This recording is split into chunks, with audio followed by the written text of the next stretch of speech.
Hello everyone, it's Seth, probably better known as Saffron Olive, and it's time for another daily dose of unstable spoilers, and oh my god, we got so many cards today. We are overloaded with sweet new unstable cards, which means we better jump right into it, starting off with a reprint, well, not really a reprint, but a reference to one of the most iconic counterspells ever printed. Instead of Cryptic Command, we have Very Cryptic Command, and this card is super sweet. It's literally a more cryptic and confusing version of Cryptic Command. 4 abilities, you get to choose 2 of them, untapping permanents, tapping permanents with only 1 word in their name, wheeling away your hand, or returning an instant or sorcery from your graveyard to your hand. So this is just a powerful card. Anytime you have tons of different options, a card is going to be powerful, and it kind of does look a little bit like Cryptic Command. You don't get to counter anything or directly draw a card, but returning a card from your graveyard's good. Wheeling away your hand can be powerful. So there's a lot of stuff going on with Very Cryptic Command. The big deal here, though, is for Unstable Limited, Very Cryptic Command is probably going to be the best way to make a ton of crows, of storm crows with Crowstorm. So what you need for this is 2 different cards that each tap for at least 2 mana. So I threw up Druid of the Sacred Beaker for an example, although it doesn't actually work because you need blue mana to cast your Very Cryptic Commands.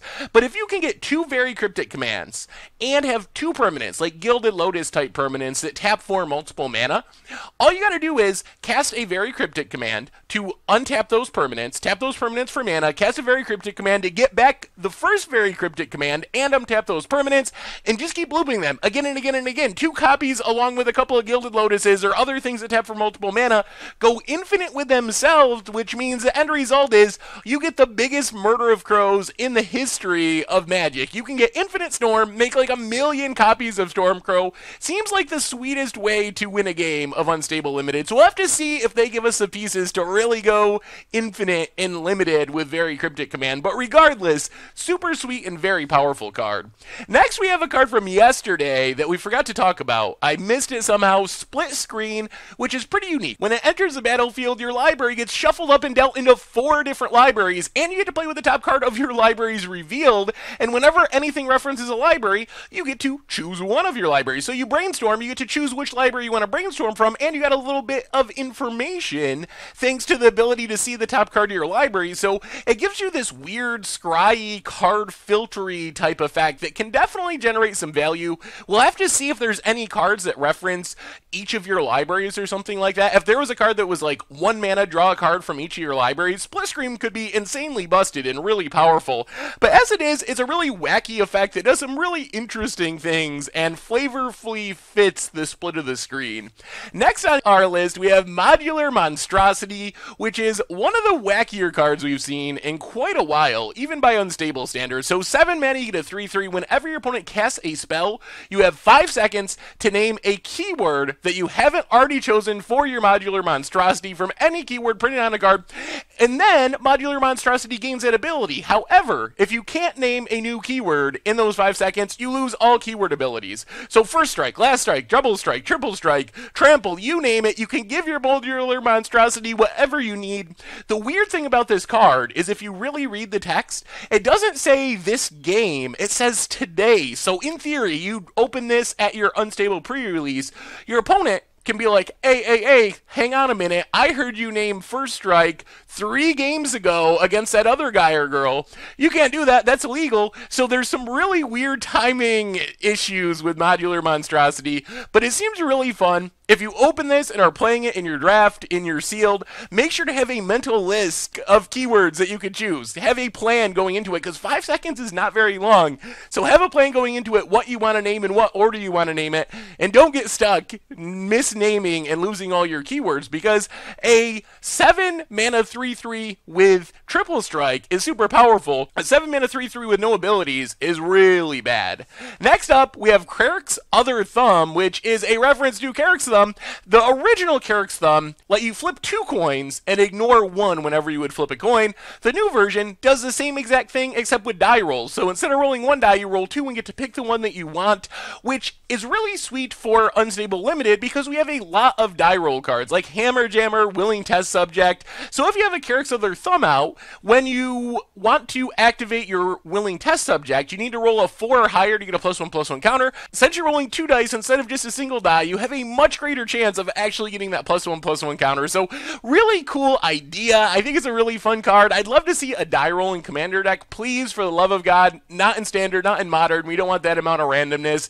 But it could be a really fun black border commanders type mechanic because I think it leads to some really interesting effects. Next up, we have Amateur Artur, which is by far my least favorite card from all of Unstable because it's not a silver border card. There is nothing about this card. 2 mana, 2/2 second to destroy an enchantment that is silver bordered. I guess a flavor text, but that doesn't count. We've seen this card a million times before in black border. It is literally Felidar Cub, Kamiya Ancient Law, Ronom Unicorn. We've seen it again and again and again. I don't know how this slipped through Wizard's stringent testing process as an actual black border card in the Unstable set. I mean, it's powerful, but this is definitely a card that we could see in the real world because we've already seen it a whole bunch of times before. We also got a few pieces to old mechanics that we've been talking about in previous days. Merman gives us another host, and not just another host, but a host with a great ability. You may draw a card. So combining that with some other sweet cards gives you a lot of potential. And then we got a few more contraptions, Inflation Station and Gift Horse. Gift Horse gives us another die rolling card to make some goblin tokens. And then Inflation Station is like a giant growth on a contraption. So pretty interesting. We also got Shell-Ephant, which is basically a combination elephant and turtle. You can pay 0 and you can choose to basically turn your Shell-Ephant into a turtle, a 1/4, or an elephant, a 3/3. So if you want to be on defense, you can go with a higher toughness. If you want to go beatdowns, you can make it into a 3/3. You can also do this in any zone, which I don't really know what the potential of that is. Like, hey, my Shell-Ephant's in my library, I'm going to make it a 3/3. I don't think that has any real effect. I guess it can be relevant in the graveyard if you have things that care about like power and toughness in graveyard. I don't know. Definitely weird. Also, classic creature type line, turtle and or elephant. Take your choice, either one with the Shell-Ephant. Over My Dead Body might be the most busted card in all of Unstable. 6 mana enchantment.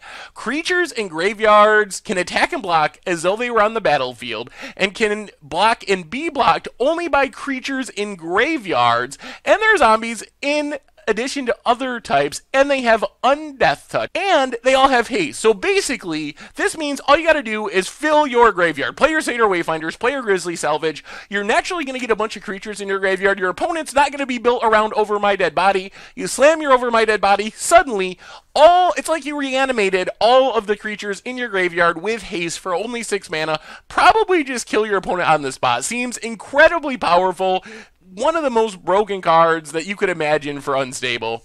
We also got Kindslaver, which is hilarious. 5 mana, costs 5 to activate. It's a legendary artifact. You can sack it, and a person outside the game controls target player during that player's next turn. Neither player may advise that person until the end of that turn.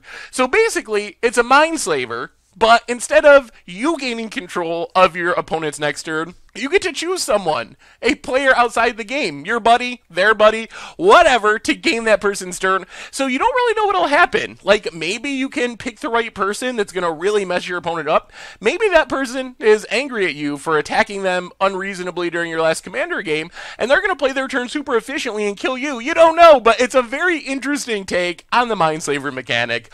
Old-Fashioned Vampire is kind of a flavor card. 5 mana 3/3 with flying. However, it gets +2/+2, and Death Touch if it's dark outside. So this is a card that almost like you sideboard cards in and out based on play draw. You bring this in and out of your commander deck based on when you're playing. If you're playing at night, then it's pretty powerful. 5 mana 5/5 flying Death Touch, that's a pretty good card. On the other hand, if you're playing a morning commander game, probably don't want this in your deck because as a 3/3, it's not very good. Anyway, those have been our daily Unstable spoilers for today. So what do you think about all the new cards? How do you like Kindslaver? How busted is Over My Dead Body? Are you excited about the dice rolling mechanic from Cleric's Under Thumb? What about Very Cryptic Command? Is it cryptic enough for you? Shell-Ephant, how do you like that one? What about Amateur Artur? Are you disappointed to see a literal black border card in your silver bordered set? Let me know in the comments. Thank you so much for watching.